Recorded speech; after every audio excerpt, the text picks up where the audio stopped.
ধৰ্ষণৰ বিৰুদ্ধে ক্ষোভৰ জয় বিয়পিল গাঁৱে গাঁৱে অতি ভিতৰুৱা অঞ্চলটোৰ প্ৰতিবাদ কৰিলে মহিলাই ধৰ্ষণকাৰীৰ বিৰুদ্ধে দিলে শ্লোগান ধৰ্ষণকাণ্ড সংঘটিত কৰা লোকক কঠোৰ শাস্তিৰ দিয়া দাবী প্ৰতিবাদ ঝিংহোজাইত সংঘটিত হোৱা ঘটনা কৰিলে তীব্ৰ নিন্দা পুনৰবাৰ জনাইছো খবৰটো ধৰ্ষণৰ বিৰুদ্ধে ক্ষোভৰ জয় বিয়পিল গাঁৱে গাঁৱে অতি ভিতৰুৱা অঞ্চলতো প্ৰতিবাদ কৰিলে মহিলাই ধৰ্ষণকাৰীৰ বিৰুদ্ধে দিলে শ্লোগান ধৰ্ষণকাণ্ড সংঘটিত কৰা লোকক কঠোৰ শাস্তিৰ দিয়া দাবী প্ৰতিবাদ ঝিংহোজাইত সংঘটিত হোৱা ঘটনা কৰিলে তীব্ৰ নিন্দা ধৰ্ষণকাৰীক ফাঁচি দিয়ক ছাত্ৰীসকলক সুৰক্ষিত কৰক সুৰক্ষা দিব নোৱাৰা হিমন্ত বিশ্ব শৰ্মা ধৰ্ষণকাৰীক ফাঁচি দিয়ক ধৰ্ষণকাৰীক ফাঁচি দিয়ক নাৰীসকলক সুৰক্ষা দিয়ক কিশোৰীসকলক সুৰক্ষা দিয়ক ছাত্ৰীসকলক সুৰক্ষা দিয়ক ছাত্ৰীসকলক সুৰক্ষা দিয়ক নাৰীসকলক সুৰক্ষা দিয়ক We want justice. No justice, no rest. অসমত যি ধৰণে নাৰীসকল আৰু কিশোৰী ছাত্ৰীসকল নিৰাপত্তাহীনতাত ভুগিবলগীয়া হৈ আছে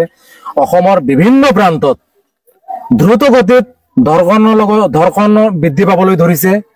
কিশোৰীসকল নিৰাপত্তাহীনতাত ভুগিবলগীয়া হৈছে যৌন নিৰ্যাতনৰ বলি হ'বলগীয়া হৈ আছে শেহতীয়াকৈ ঢিং কাণ্ড সংঘটিত হ'ল তাৰ অনুৰূপ ধৰণে হোজাই জিলা তেজপুৰ তিনচুকীয়া বিহপুৰীয়া অসমৰ বিভিন্ন প্ৰান্তত ধৰ্ষণ কাণ্ডৰ লগত জড়িত অপৰাধী বৃদ্ধি পাবলৈ ধৰিছে গতিকে আমি আজি হোজাই জিলা আমচুৰ উদ্যোগত এই ধলপুখুৰী এলেকাত আহিছো আৰু যমুনা চিট এলেকাৰ পৰা আমি প্ৰতিবাদী কাৰ্যসূচী হাতত লৈছো আৰু আমি স্পষ্টভাৱে অসমৰ মুখ্যমন্ত্ৰী হিমন্ত বিশ্ব শৰ্মা আৰক্ষী বিভাগক দাবী জনাব বিচাৰি আছো যে এই যি ধৰণে ধৰ্ষণ বৃদ্ধি পাবলৈ ধৰিছে ধৰ্ষণৰ লগত জড়িত থকা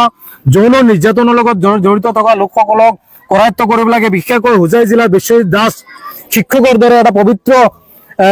পবিত্ৰ কাম কৰি থকা এজন ব্যক্তিয়ে যি ধৰণে কাণ্ড সংঘটিত কৰিলে ঠিক অনুৰূপ ধৰণে অসমৰ বিভিন্ন প্ৰান্তত হৈ আছে এই কাণ্ডবোৰ অতি শীঘ্ৰে বন্ধ কৰিব লাগে আৰু এই যৌন নিৰ্যাতন ধৰ্ষণৰ লগত জড়িত থকা অপৰাধীবোৰক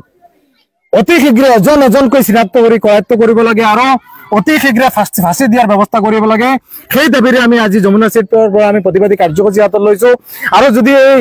লোকসকলক এই অপৰাধীবোৰক অতি শীঘ্ৰে গ্ৰেপ্তাৰ নকৰে আৰু ফাঁচিৰ ব্যৱস্থা নকৰে আগন্তুক দিনত আমচুৰ উদ্যোগত ভয়ানকভাৱে প্ৰতিবাদী কাৰ্যসূচী হাতত ল'ম গতিকে জিপি সিং ডাঙৰীয়া অসমৰ